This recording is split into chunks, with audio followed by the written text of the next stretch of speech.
All right, welcome everybody to Legal Tech Week. This is the last Legal Tech Week of 2025, and we are going to devote today's show to talking about the top stories and top trends from the year that is just finishing up. We'll go around and talk to all the panelists and kind of get their picks for what they thought was the biggest story or the biggest trend, and we'll all talk about it and share our thoughts and opinions as we go around. I am Bob Ambrogi, and I have a blog called Law Sites and a podcast called Law Next. And not sure if this is our entire panel yet. We may yet have a few more pop in, but we will get started. Let's at least go around and do introductions. Stephanie, you want to kick it off? Sure. Sorry, I've been a bit sick, so if my voice is froggy, that is why. Um, I am Stephanie Wilkins, Director of Content at Legal Tech Hub. Well, it also looks very cold where you are with the snowman in the background. and all Yeah, that. it's Nightmare Before Christmas. It's my and Die Hard. We had a virtual holiday party today, so I'm decked out. All right. And Victor. Hi, everyone. My name is Victor Lee. I am assistant managing editor for the ABA Journal, and it is very cold here. It went from 50 degrees to 20. So, And we've got 50 degrees here today. Nikki. My name is Nikki Black. I'm the principal legal insight strategist at 8 a.m., the team behind Law Pay My Case, CasePeer, and DocketWise. And I write legal tech columns for ABA Journal Above the Law and the Daily Record. And it's windy here. I just read that Lake Ontario is supposed to have 15 to 20 foot waves, which sounds kind of crazy. So I wonder if that was an AI generated slop piece. I don't know. But it's pretty windy here. Sounds like some lake effect snow coming your way or something. Steve. Hey, hi, I'm Steve Embry. I write the blog Tech Law Crossroads. I also write for Above the Law and the ABA Law Technology Today blog. I am battling a burst pipe in my home. So if I vanish, it's because the plumber has either called or is here, and I'll be gone. And it is cold here too, I might add. All right. That doesn't bode well when Nikki had a repairman come. I don't think we ever saw her again last time. That was also a plumber, and that was That was also all a right. That's all right. similar issue. So maybe it's catching. I hope not. And last but not least, Joe. Joe Patrice from Above the Law and the Thinking Like a Lawyer podcast. I am not dealing with anything burst at the moment, which is exciting. I am baking though, so I was covered in flour a few minutes ago, but I think I've appropriately dusted myself off. Okay, wait. All I right. just want to So, say I feel yeah. like there's more assistants in the chat than anybody else. AI assistants. I don't know if you guys have noticed this. There's like 3 of them so far. Those are Yeah. all the I know. That's comments. true. I know. Yeah, no, so you're jumping right into your top trend, which is AI AI note assistants. taking. Yeah. It's gotten so weird in meetings, right? It's like there are always more, on the like business meetings I have now or whatever, there's more AI note takers in them than there are humans half the time. And Well, then there are some people, there are a lot of people who still like don't know that they're AI note takers. There's some surprisingly people who just like don't get the whole AI note taker thing. some of those note taker platforms, they automatically attach to your calendar, I've discovered. So every time you schedule something, they appear, whether you want them there or not. It's very strange. Yeah. I think that's on purpose. I mean, you can shut that. The one I use Yeah, Fireflies, and you can shut that off, or you can actually go in and right. individually like tick off Yeah, specific that's what. appointments and whatever. But yeah, Yeah, but it if you shows up at don't, the if you don't know to do that, it's just there. So I had the same. I did that for a while. Now I figured it out. Can we take a yeah. second, speaking of just like, I'm kind of just riffing on things of the year. One thing that, one trendish thing that I heard this year was, speaking of AI note takers, that revelation that like one of the AI note taker companies was just, oh, well, we didn't actually have AI that could do it. So we were just dropping it and doing it ourselves. That was like, oh, so you committed fraud and you're telling people this.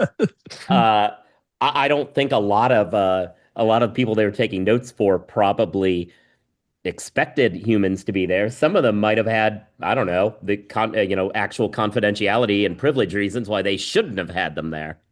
Well, I saw that too, That's and like I a, actually thought it was really interesting because there's a New York opinion that talks ethics opinion that talks about Gmail, a New York bar opinion, and how because it's a machine. This is way back when they were trying to talk about whether the free Gmail was permissible, because of the ads, and would scan your email to provide appropriate ads.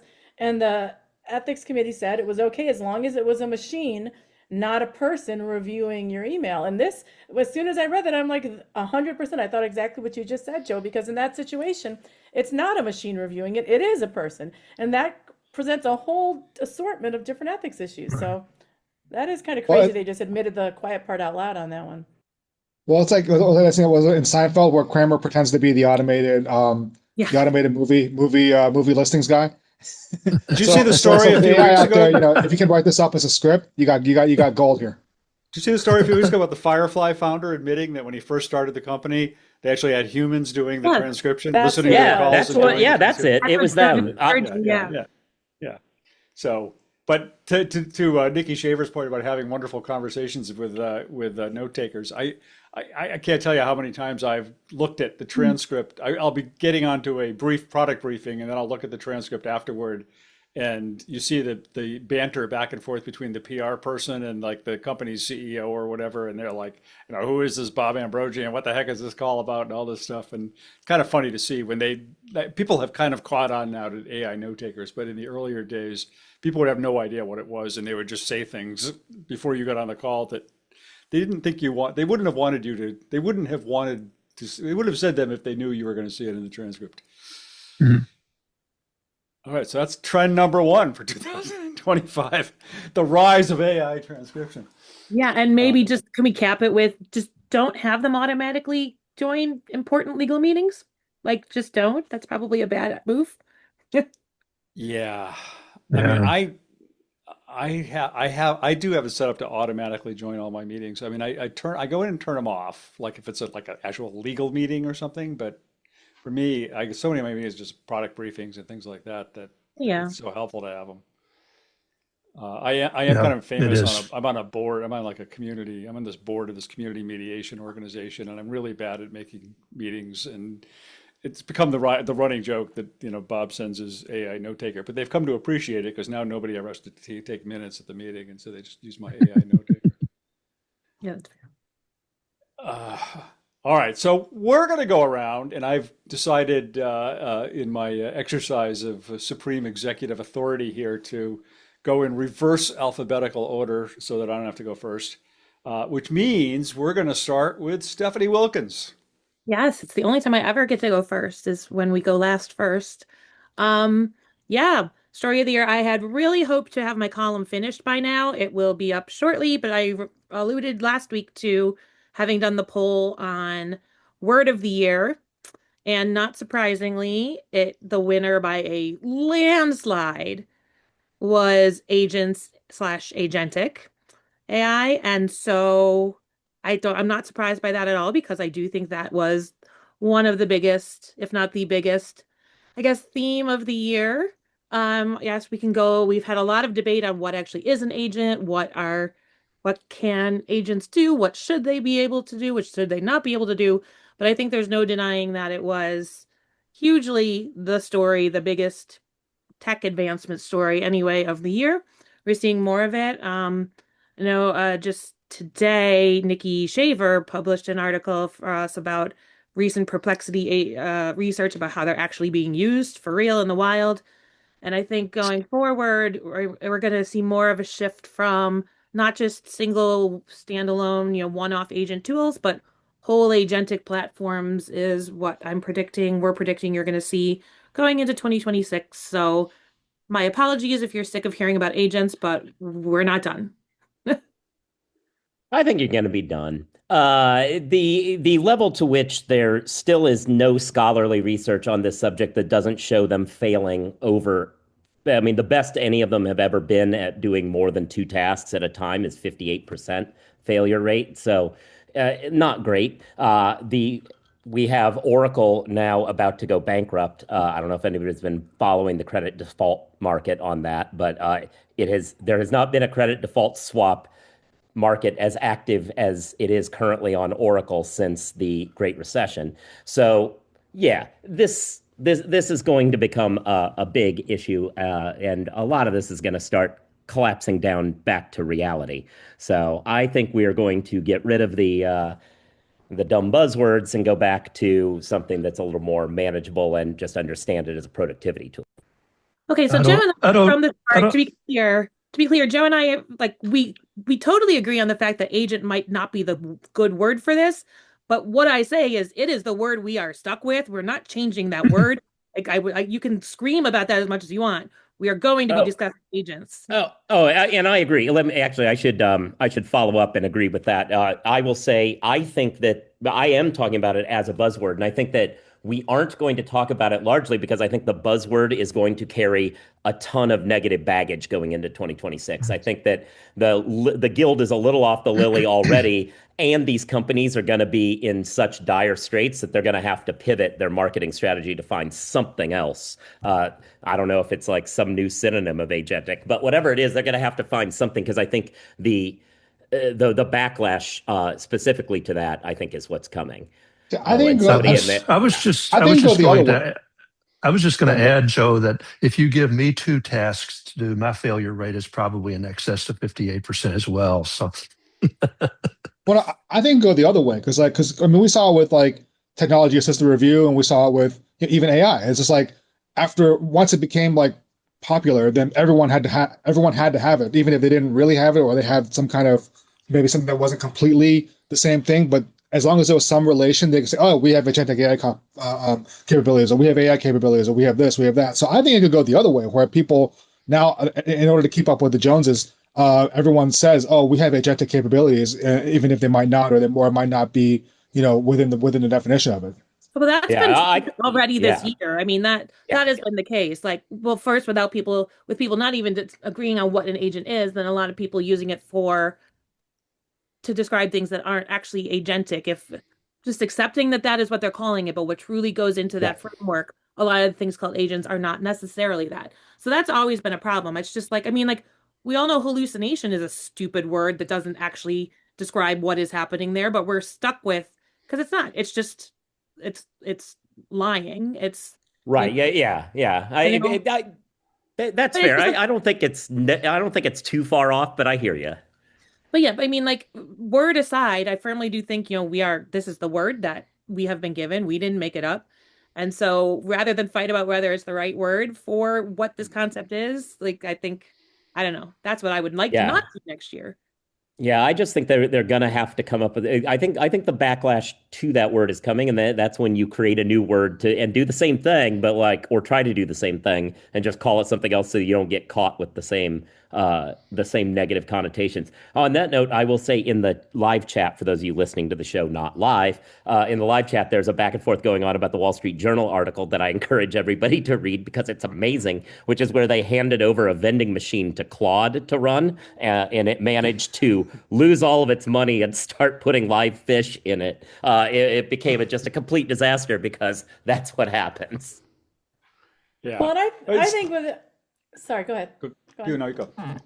I was just going to say, I think with agentic AI, just like AI, what's going to happen is initially people are going to be using that word. They're going to be saying that they have it, but we're going to get to the point where people just want capabilities and they don't care how it's getting done. Yeah. And so I think we're already getting to that point where at the end of the day, people are going to stop using the term both because it's confusing and also because some law firms are coming from the same position Joe's at, where they're like, I don't want it making legal decisions, and where are you drawing the line? And it gets too complicated. So I think vendors are just going to start talking more, emphasizing more what the software does and what the outcomes are going to be for you, and what they're doing to meet all of your different ethical and security obligations on the back end.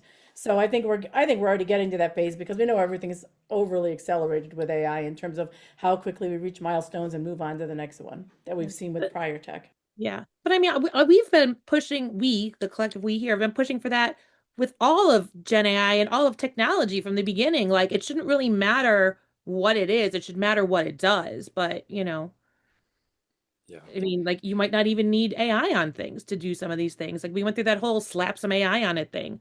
And then now we're definitely going through a slap an agent on it kind of Slap thing. it, John. That I've Yeah. never, like, disagreed with, but Yeah. You can't, I mean, I have to say, I 100% agree that that's sort of in a way, the story, the theme, the trend of the year, just because every major product announcement this year rolled out some, Thomson Reuters, LexisNexis, Litera, Everlaw, Relativity. I mean, every big company that was putting out major announcements is all around their agentic capabilities. And whether it's slop or buzz or hype or real, it's definitely the trend of the year. So yes. Yeah, and whoever said it, one of the dictionaries actually did pick slop this year, fair word, Merriam-Webster, yeah. Merriam-Webster, Merriam-Webster, which was yeah, better than dictionary.com choosing 6-7, but that's okay. yeah, yeah. Well, Fantastic. Burton's has a legal word of the year, and that was vampire law, which I didn't really get Who that did? one. Who was that? Burton's, they do a Oh, legal word of the year every year, and this year the legal word was vampire law, which I was like, Hmm. but Who's Burton's? I don't even know who that is. All right. Clear Writing chose apparently Calvin they love Ball, vampires. which So I thought was good. Okay. All right. We get to move to, in the absence of Julie, who I thought was going to be here, we have to skip over her and go right to Joe Patrice. Yeah, I don't know. So I guess my my biggest trend of the year, and I think we've already kind of previewed it. I think the trend of the year has been charting the business backlash and the baggage and how companies change the way in which they talk to, get around that. I think we've seen across the gamut of people who I wrote a whole story about Clio going out of its way not to use the word agent, for instance, with its audience, which I thought was notable. I think that they're not alone. I mean, on the agent front, that was them. But I think other companies also, the way in which they're pitching the products that they're advancing, especially because AI is in a kind of new and advancing stage, has been evolving. And you see people kind of starting, and I'm assuming it's because they're getting feedback from the customer base not excited about stuff in the way that the rest of the market might be excited about AI or not, frankly. I mean, I looking at the OpenAI's financials that they disclose, maybe it's true that the whole rest of the market isn't enthusiastic about it either. But at least in legal, I think they're probably hearing from customers that they don't want to hear XYZ automated whatever, and they want to hear something that is more tangible and safe. And I think we saw throughout the course of the year more instances of vendors adopting that language, and some vendors who didn't and kept leaning in. And I'm interested to see like what the difference between those two are by the end of 2026. But that was what I thought was kind of interesting. These different changes highlighted mostly by my piece that I wrote about the CleoNetCon keynote where he went out of his way not to use the word agent and to instead use other terms that were much more diminutive of what AI does within the workflow, while still important, but putting it as a junior partner as opposed to using words that made it seem like it was parallel to what you were doing, That's because he which I used think is Claude to write his responsible. speech instead of ChatGPT. yeah, I mean, yeah, when we've touched on this in the past. I mean, agents is just a I don't know why they came up with that term. It's such a sinister term. I mean, at best, it's like I mean, maybe they wanted to talk about agency, like maybe that was maybe that was the idea. Like, okay, this gives you more, the AI has a little bit more agency and blah blah blah. But like when you think of agent, you think, oh, okay, it's secret agent coming Well, in, stealing all my secrets, and yeah, that's a good In the point, tech Victor. world, But yeah. it's yeah. I was just going to say for lawyers, agent has a strong connotation. I mean, it's a legal concept, and often you don't want somebody to be your agent. To the rest of the world, the rest of the consumer base, it may be a very warm and fuzzy term. I don't know. Well, and this is Yeah. part of the problem that you have when you start with the tech developers who are the ones that actually are operating within their sphere, where there are technical terms for the tools they're working with, and then as the software becomes more ubiquitous and rolls out to the public, those terms are initially used, but then you have legal marketers, or well, technology marketers, not necessarily legal, that are handed this tech and they know that it doesn't make sense to their audience. And so they try to make it more approachable, and the terms change over time. Like cloud computing is a stupid term. I mean, it doesn't make sense. It doesn't really explain what it does, but that's the term we're stuck with. And that was one that really didn't morph a lot over time. And so sometimes you just end up with these situations where the tech terms just, when they don't really translate into from a user's perspective, and it makes it really difficult, especially for tech marketers, I'll tell you. And especially when you're trying to reach a specific professional user base. And that happens a lot with lawyers, like the term to bill. Bill is lawyers bill things, but really it's invoicing. And so when you're trying to make sure that the blog posts and everything else that goes out uses the word bill in a way that isn't confusing. And if you don't really think about it, because it's so natural to us to use that term in one way, but that's not the way most of the business world uses the word bill. It's not even really a verb in a lot of ways. So there's just lots of examples like that, that when you're interpreting it to a specific market or just to the overall market, it can be really challenging.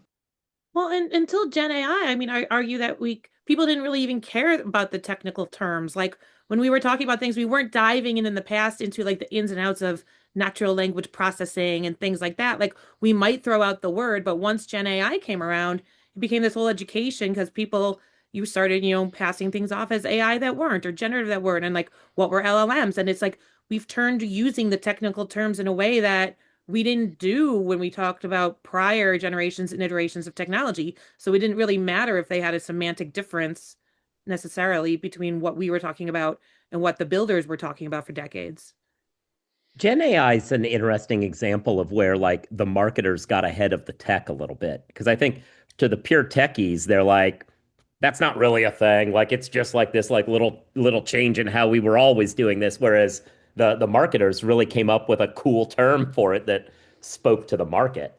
Yeah, or Andrew Aruta's in the chat and just points out Gen AI is a completely made up term. Yeah, but it's still like as a marketing tool, I think it spoke to a difference between the technology that the marketer, that the market could understand. Whereas, we're talking about being stuck with the tech terms. This is one where the marketers got one. Don Draper got one in first. Well, and I also think there's something to be said for the idea that all the terms are made up. They're just made up in different contexts, right? So every single word that we use was made up. Someone made it up, and then it became a thing.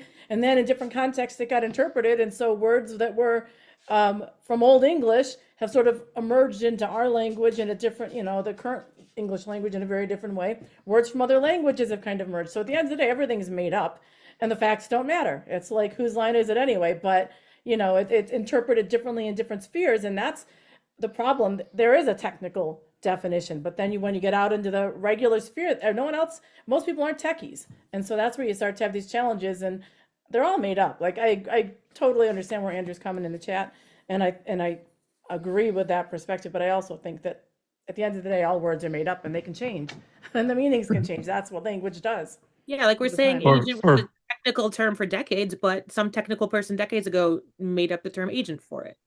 Yeah. And I would just point out that for people of my and Bob's vintage, the term hallucination does have an entirely different meaning.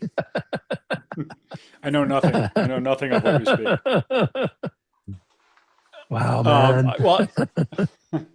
I think the six of us should pen an open letter to Silicon Valley asking them to abandon use of the term agentic and see if they listen to us. If not, we'll have to be stuck with it for a while, as Stephanie suggests. Or consult us the next time they're coming out with their next buzzword. Exactly.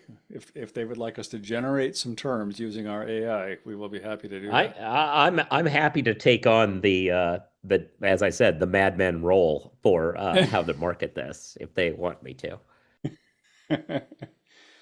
All right.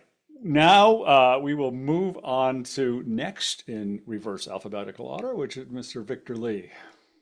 Oh, look at that. So yeah, I get yeah, I'm gonna put Nikki's year in review column in the chat for everybody. She wrote this for the journal, and has a lot of the top stories of the year. So I guess yeah, There I would goes Nikki's story. I came but up hey, with something I I'm else. plugged it for you. joking. Never mind. I plugged it for you though. So there you Okay. go. No, no, I guess for me, like what was interesting was just all the money that flowed into legal tech this year. I mean, I know we talk about it every year, and it always seems like there, oh, such and such year is a record breaker, then the next year is another record breaker. But this year it seemed like it dwarfed even like the previous years. I mean, the amount of money that was going into these companies was a little crazy. I mean, you had Harvey with raising 760 million, Clio getting 500 million, and then Filevine getting 400 million, and then even smaller platforms, like more specialized platforms, like some of the personal injury specific platforms we're bringing in hundreds of millions of dollars as well, like even up kind of 150 million, so Series E in November, and then throwing all the deals that we saw, the acquisitions like Clio getting Vlex, Adorant getting Hercules, and actually this came out before the Harvey Adorant. I mean, it wasn't a deal, but it was like an alliance kind of thing. But yeah, it just shows that a lot of activity, a lot of activity in the area, a lot of money going in, and yeah, it definitely makes you wonder. It's like, is this legitimate, or is this going to be a bubble, or what's going on with all this? Because now we're talking some serious money going into these companies, and I mean, and when you have like smaller, like when one of the smaller deals of the year is like 150 million, that's pretty crazy. It's Yeah, 3 o'clock in Canada. I know. I have a good excuse. I had to find my ugly Christmas I sweater, guys. love it. Come That's on. worth it. Come on. Hi, everyone. That's well worth Your it. friendly Canadian journalist is here. We're glad you're here. We're glad you're here. You missed your spot because we're going in reverse alphabetical order, and I was going to have you go like right up after Stephanie, but now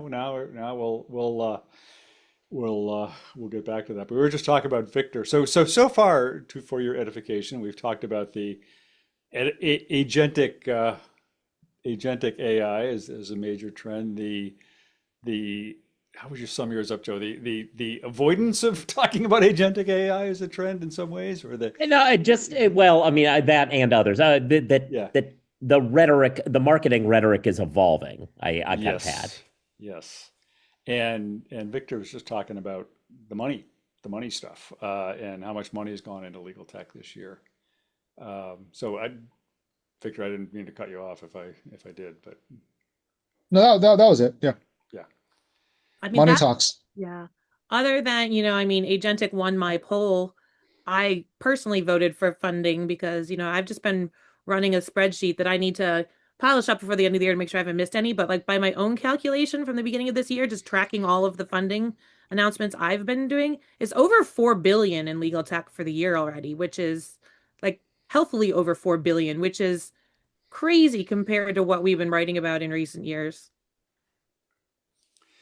The other crazy thing about the funding this year was the repeat factor. How many companies didn't raise just once this year, but raised a couple of different times? I mean, Harvey was the big one. It seemed like, every other week Harvey was like raising more money and saying, "Oh, we don't need it."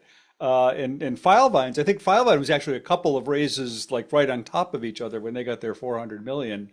And I think I think there were a couple of other examples like that this year where there's just, a company that raises multiple times through the year, and then that whole hype that some of them put on it of, oh, we didn't really need it even, which was again what the Filevine people had said when they raised the 400 million. We didn't really even need it, but somebody offered it to us, and why not, kind of thing. Strange year. I don't know if you guys have talked about this, but like even the normalization of these announcements, these large numbers, it's become very. This was the year where I was like, oh, another press release of a few 100 million. Okay. Like, whereas I think 5 years ago, that would have been a huge story, but just like it feels like they happened almost every day. So, um, I think the normalization of like big money coming into legal tech is kind of one of the low-key trends of the year. Hmm. Yeah, we used to, if we got a $50 million announcement, we thought that would be one of like the biggest ones of the year. And now we're like, oh, it's only eight figures. 50 million. I can get that on my couch. Like if I go through my couch cushions right now, I have 50 million. I still think we've got to come up collectively with an app. We'll make so much money, you guys. We could just throw a little AI on It it. doesn't even have to do a damn thing. Right. I think we could set ourselves up. I really do. Mm. Only if we can put agent in the title to really make Joe angry. Yeah. And a minority shareholder suit already. All right. Well, we could come back to Julie, or we can give you a moment to get your sea legs here and go to Steve. Why don't we go to Steve and then we can come back? Sure. Well, I think looking at the year as a whole, the one thing that stands out to me is the emphasis on combining AI tools not only for public data but also for internal documents. The Clio and the VLEX merger is the biggest example. But when you look back over the year, you see that LexisNexis and Harvey, and Thomson Reuters, they were all trying to sort of have this whole cloth ability to one product does everything for the firm, firm research, firm documents, back office stuff, and also allows for the uh, legal research, legal writing capabilities that most lawyers need. And so I thought that was a pretty big trend because before this year, we'd seen several companies sort of hint at that or try that, but that was a big thing. And of course, the biggest announcement was the one by Clio. The other thing I think, toward the tail end of the year, not to throw a grenade in the soup bowl again, but is I think we are starting to see some limitations on infrastructure that could be interesting, and in particular, ignoring just the sort of the grid and all that. The lenders and the investors are starting to get very nervous at the tail end of the year because of there is so much money going into this, and they are getting, I think, concerned that maybe the payoff is not going to be soon enough to make it viable. I think, Joe, you touched on that a little bit too. I mean, the news is kind of scary of the last couple of weeks, and it's not just little players. I mean, it's big players that are starting to make noise, and that could be the big story next year. Maybe we'll see. Yeah, it will be. I mean, if the bubble is going to burst, I think it's going to burst probably from the financial end more than any place else, right? Because the money stops flowing. There's not going to be any $100 million acquisition if there's no place to get the money from, or so nobody's willing to do it. So I think if the bubble pops, that's where it's going to pop first. Mm-hmm. Yeah. Any comments on that? Yeah, I All mean right. the the one-stop shop thing is interesting. I mean, because I think we mentioned this, I mean, we've gone to enough tech shows and enough these vendor halls and whatnot. It used to be that if you saw something with that it used to be that if you saw a product that could do all these things, you'd be suspicious, right? Be like, oh, well, you can't possibly do, obviously you want something more specialized that can focus on a specific task, and you want the expert, I guess, for lack of a better term. But now it's you're seeing these companies that are coming up with these one-stop shops, and it'll be interesting to kind of see how that goes. I mean, with as far as what kind of market share they can get. Yeah. Oh, Yeah. So, I mean, I've heard both views. I mean, I've heard some lawyers and legal professionals say, well, this is really great.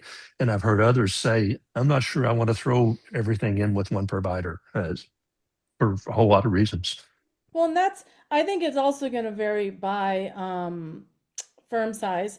It's going to be much harder for the large law firms to move all their stuff into one provider's platform. Good point. You know, they have everything siloed for a reason, and all of that talks to each other, right? But for them to get all of their data into one platform would take such a long time just to get the decision made to do it, and then years, at least a year. I mean, I can't pretend that I've been on that side of the been in a large law firm making these decisions, but from everything I understand, it's going to Oh, take you're right. some time for that to happen. Yeah, And you're exactly even right.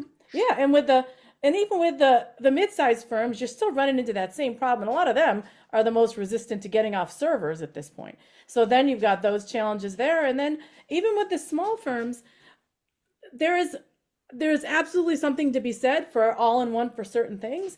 And for some firms, that may be absolutely the perfect solution for them, especially if they're already have all of their data in one practice management platform, for example.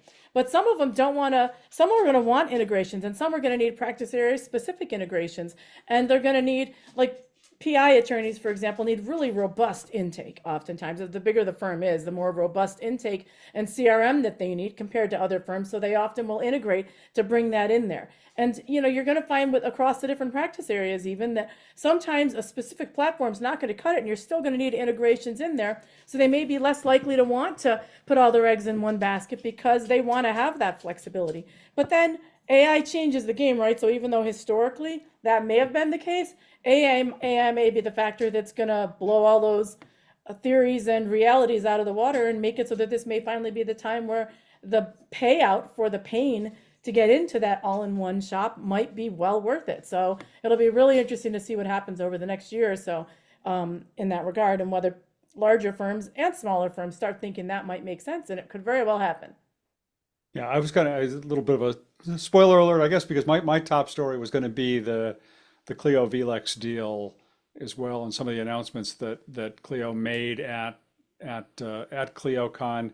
But sort of beyond the idea of, like, combining the business of law and the practice of law in a single platform, I think what's so huge about this deal is kind of the bigger implications of acquiring. I mean, VLEX was a company that had already developed one of the leading legal AI platforms. I mean, they were right up there with anybody else that we've been talking about, Thomson Reuters and Lexis and possibly Harvey, in terms of the AI they developed. And in addition, they've got this data. They've got all the court case data. They've got the docket data.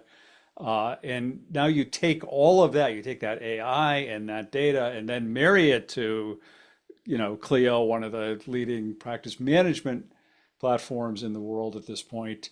And you've really got a pretty explosive combination, I think. And to me, that it's just such a potentially huge deal in terms of what that company could accomplish, but also I think what it kind of represents in terms of how the data wars are going to evolve in legal. I mean, how important data is and what it means. We've already seen now the Fastcase turning around and suing Alexi over the use of their data. I mean, Thomson Reuters, LexisNexis keep harping on the theme that our AI is great because we've got superior data, and that's continues to be the challenge for the general AI models in terms of moving into legal, is they don't have that data and they don't have access to that data.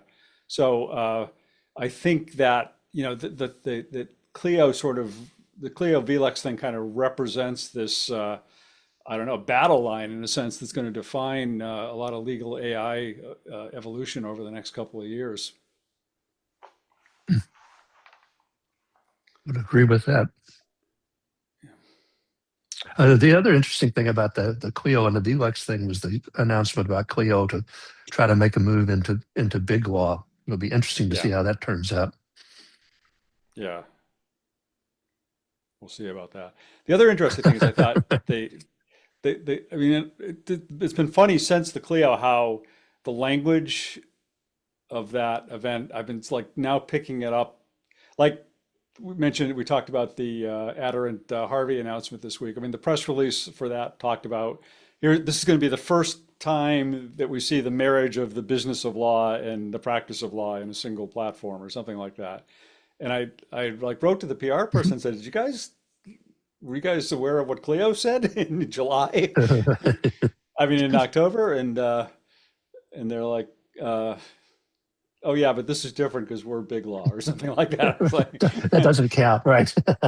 Well, that's why Monica always told me to never use the first unless it's like absolutely verifiable. Like, yeah, always Yeah. never follow that first stuff. No, Yeah. I You did can that. always fuzz it by saying one of the first. Right.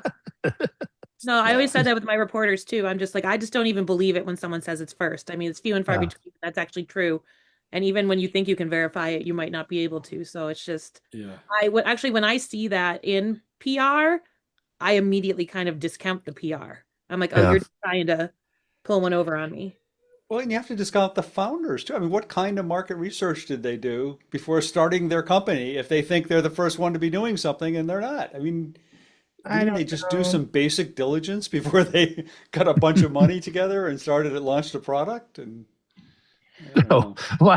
why do a bunch of diligence, Bob, when you can get a bunch of money without I doing guess. it? See, now we're Yeah. back to the app idea, guys. Come on. Right. I mean, honestly, We don't even no, have to do anything. put the word agent and AI in there with the app. Get the AAA. We're good. We're good. And No, but and let's make sure we put the words 6-7 in there. Then we're really home. I mean, stop being cringe. No, I'm trying to use all my Gen Z lingo. All right. I've So got one down right downstairs. If we want to learn Gen Z lingo, I'll just have her come up here and we'll be good. She can teach it to us all. Yeah. Have a training beyond session. Gen Z into like Gen Alpha now? Yeah. Yeah. No, and it's the Z's are giving way. I think I've heard that 6-7, part of the reason it's almost over is that the next generation started doing it, and the cool kids who started it are now like, oh, the little kids are doing it now and are giving up on it. Oh, I assumed it was But the I've other been way told. around, that it started, well, like their teachers and stuff Yeah, started. older That's people what were I using thought it. Yeah. happened. But Yeah. Yeah. Gen Alpha's the one with a toilet and skibbity or whatever that was. They're like doing stuff like nobody understands what's happening. Gen Z's like, I don't even know what's going on. with Even that. I Like, understand the skibbity stuff. do you? I never figured it out. Oh, I mean, it's dumb, but like if you watch the movies, it's like, oh yeah, that's the thing. Like it's the little dumb toilet movie.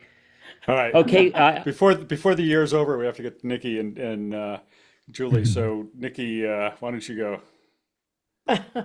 Okay, so what I was going to talk about was this idea of generative, whether OpenAI, Claude, and Google, the big players there, I would argue, are going to be the operating system for AI for legal, at least in the short term. And I think that the evidence is pointing to that happening. There's a couple different things. And also, I want to bring another sci-fi reference. It's all happened before and it all will happen again. This is Battlestar Galactica, right? I was just thinking about this before the show, trying to think about how I was going to frame this. And what it really reminds me of is when we're all, the cloud computing came out in 2007 and cloud products started to be, legal cloud products were available, but you still had, Amazon and Google and then large general tech tools that were being built off of those cloud providers. So Dropbox, for example. And so Dropbox was super interesting when it came to the cloud and lawyers, because what happened was a lot of lawyers used Dropbox, didn't realize they were using Dropbox. Somebody would send them a link where they could look at all the discovery or documents that they were sharing, and they would look at it, and none of them understood it was the cloud. So when I would ask lawyers, how many of you use the cloud? When I'd give talks, 4 of them would raise their hand. How many are using Dropbox? Half the room. I'm like, all right, there's something confusing happening here. But what happened was, even when the legal cloud providers started building document management into their platforms, because they were already building upon a platform that had been created, and they were trying to make it more robust so that they could have the documents being transferred from the desktop or from the server, from Microsoft or whatever the case may be, into the practice management software. That started to become very difficult for the practice management platforms because they already had all of these sharing functionalities built in with the platforms and all these other things that were built into the development on top of each other as the platforms got improved over the years. And so what happened was a lot of lawyers continued to use Dropbox because Dropbox responded Two, professionals requirements that they have multiple service levels with multiple protections built in, depending on the level that you need. And so they realized that there was a market out there. And so too did Box. Wasn't it? Box came out with a professional level too, where it met lawyers' requirements. And because it was so much easier for them to move things back and forth, they would use Dropbox. This happened with my case. I'm sure it happened with our competitors in the early days. The customers would use Dropbox, store their documents there, and use us for everything else until we were able to get a more robust capabilities built into the platform, because it was so much more user friendly. And that's one thing that would happen with all the cloud providers in legal, was that over time, they would build some feature in and act like it was this Hail Mary, oh my God, we built this crazy feature, and which had been around with like within Dropbox or within Google for years, or like it was an extension that had been added onto Gmail, and all of a sudden they were super excited that they finally built it into the cloud platform. And so what happened was, it took, because those platforms are complex and have all these securities measures built in, it took longer to get those consumer-based features into the platforms in a user-friendly way. It took a long time. And we're seeing the same thing happen. And so, and so Dropbox, I think, for a long time cornered the market for document management for smaller firms in particular. And then finally, they started to use legal-based tools for that function. And I think the same thing's happening a much quicker pace, but it's still happening with AI. And so what we're seeing is, and as you track the different reports, you see trends over time. And I author our legal industry report, and this is our 5th year. And I've just, I have the first draft written, and I'm about to hand it off to our team to make it look pretty and add all the graphics. But one of the most striking data Just use points. Gemini. Sorry? Just use Gemini. They can do all those forget the graphics team. better. I'm not going to tell them you said that. But one of the most striking data points is when you ask the individual users, individually for for work-related purposes, do you use ChatGPT and those public platforms, and do you use legal-specific platforms? And the data point for the consumer-based platforms is well over 50%. I'm not going to give the exact data point away, but it more than doubled from last year. And it is much higher than the legal specific tools that they're using. And the firms are taking time to get these tools implemented. But the other thing that is happening is the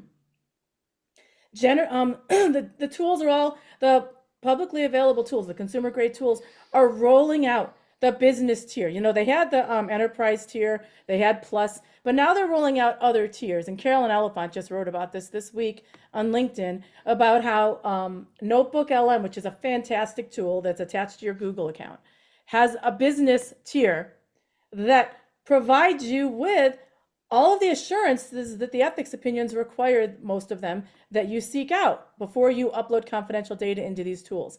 And it is unbelievably robust. I don't know if you've tried Google Notebook LM. It is a fantastic tool, and you can upload all sorts of information, crunch it in all different ways, Q&A the data points, and it's limited only to those data points.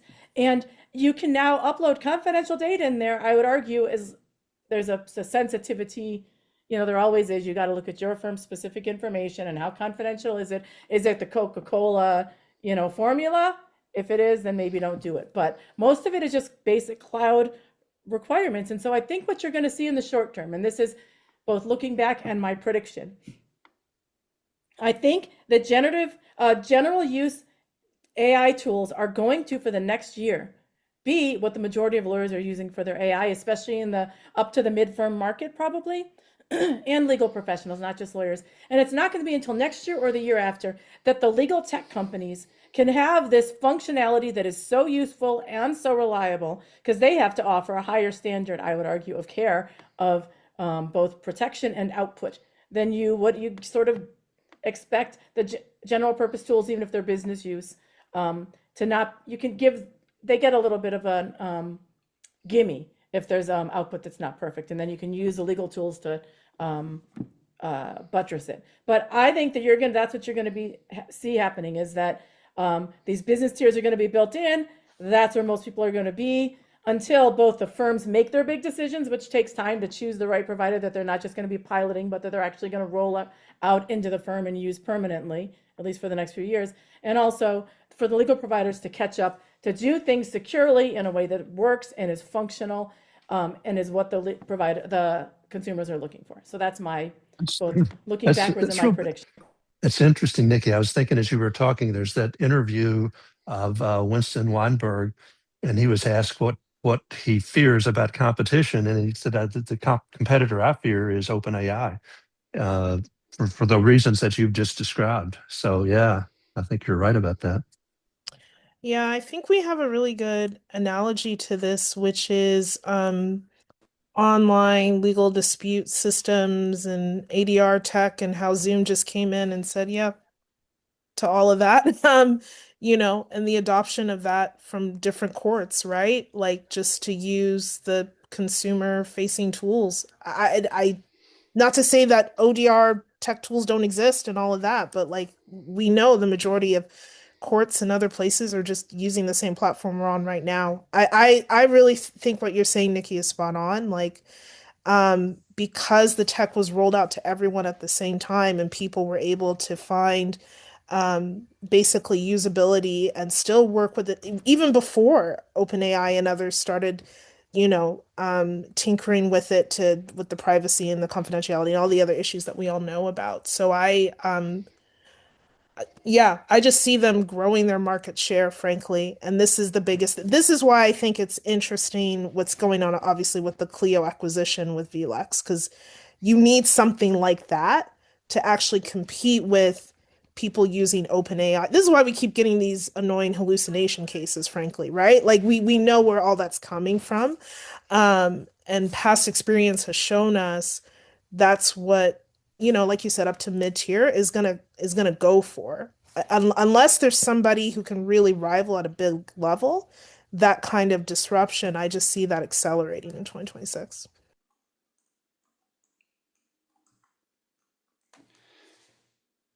All right.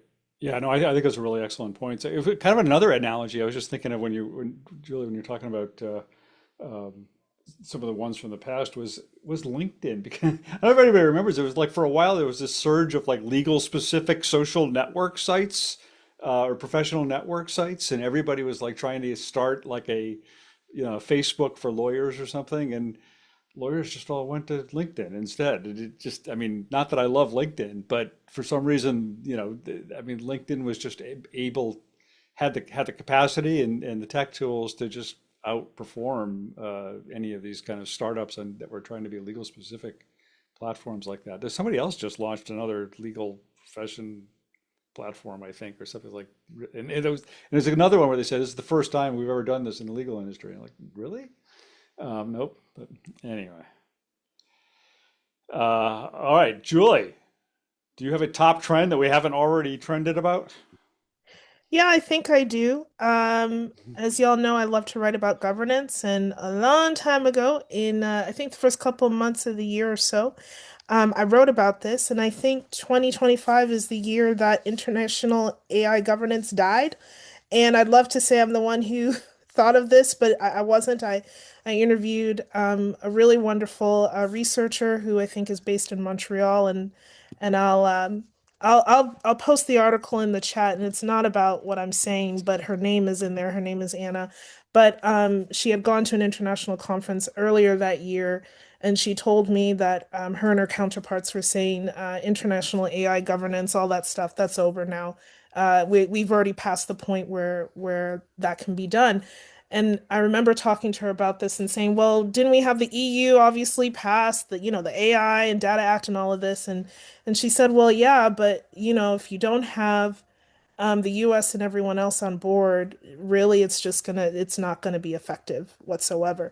And I think a deal that is legal tech adjacent is Disney Plus making a deal with OpenAI for $1 billion to use their IP and their platform as opposed to just going through the litigation. That's my prediction for 2026, because if there was a company that has deep pockets to really fight copyright infringement, it's definitely Disney. But instead, they decided to do that deal. Obviously, lots of litigation still going on about copyright infringement and other things, and that's a regulatory issue, right? Because we don't have the copyright regulation that we needed 5, 10 years ago. Now we have all this litigation happening. And so when I saw that deal happen, I think a week or so ago, I don't remember when, it just signaled to me that what she said earlier this year was correct. And so what does that mean? We're still going to be in the wild, wild west, different levels of regulation in different places. Obviously, Canada's in a different place in the US. We have an AI minister. We are working on legislation right now. It's going to be somewhere in between what the EU is doing and what different states in the US have done. And I touch on that in the article that I posted in the chat. But I do think that it obviously will have long-term implications on how this tech is going to be developed, and really piggybacks on what Nikki just said, right? Because we know the big guys are going to continue to evolve with this fairly quickly. The fact that OpenAI could get that deal with Disney Plus so quickly while they're still in active litigation for copyright is huge for them, frankly. So, so that's what I think. Yeah, it's not, very Merry Christmas, but yeah, but I think I think that's where we're headed as people in the chat talk about China and other places. Like, I think that ship has sailed to have really comprehensive AI legislation. At this point, it's going to be reactive as opposed to forward thinking. Yeah. That makes sense. I don't know how deep Disney's pockets can be when Donald Duck doesn't even wear pants, but that's a whole other issue. I think there's Fair something point. about That's the a word non-sequitur. Donald. I never thought about it, but there's something about that name Donald, huh? There is something. Oh, look, we have an Yay. Exhibit A. Donald's here. Joe is always ready, you guys. Always ready. He always has I, a pantsless duck at hand. Of course. Well, I mean, I went to Oregon, and I am a pantsless. No, I have pants on. Never mind. Yeah. All right. All right. And amazingly, not one person thought the top story of the year was Harvey. Who? Okay. The rabbit? The rabbit? Yeah, The rabbit, Jimmy Stewart. Harvey Birdman. Well, I mean, we did talk about a lot of funding, and Yep. That's Yeah, true. no, I know. That's true. That's true. Which they don't need, because they don't need funding, either the last round or this round or whatever. They don't need it. Like a lot of people, they don't need the funding that they keep getting. It's just so obnoxious for some reason to say, "Oh, I've got $100 million, but I don't need it." Yeah, what the that was hell? Filevine that said that, right? Yeah, it's Yeah. everybody. It's a lot of them. Harvey said it too. Yeah. I thought. I mean, there's a lot of good uses that money could be put to if you really don't need it, Like, well, yes, I was gonna say like this panel, but actually better. Yeah, right. There you go. Better uses as well. Yes. Jonathan just asked about PDoom. That might be a good way to close this out. The PDoom for There the you go. year. It's up to you, Bob. It's your executive decision. I'd rather go out on a happier note. All right. This is it. We're gonna miss 2 weeks now of shows, I think, right? Because we got obviously next week is Christmas, and then the week after that is the day after New Year's. So we're probably not going to be wanting to have a show that day. So it's going to take us smack into the beginning of 2026. We made it through a year of legal tech news and releases, and hopefully we'll all have lots more to talk about even by the next time we get together here. Maybe we should do, somebody asked me today, do you do predictions? I said, well, wait a minute, did we do predictions last year? Because we have done a prediction show at some point. Maybe that might have been 2 years ago. We I have couldn't remember if we did one last year, but if we did, Didn't it'd be we? fun to go back Didn't and we see if wait they came until? true. And we did that in the first show in January, I think. Yes. And so we split up. Yeah, we split up our year in review and our first show. So next time we get together, We could do some predictions. figure out whether we were right before, and then do some predictions. Yeah, we could do that. And talk about How do whatever we else remember happens what we between now said and then. before? It's all I was on. just going to say. Thankfully, we saved it. We record Oh. these. I don't know if you know that. Oh. Only with AI note takers, though. But There are like so many recordings of this show right now. Can we? Yeah, it's Can we all on predict- the record.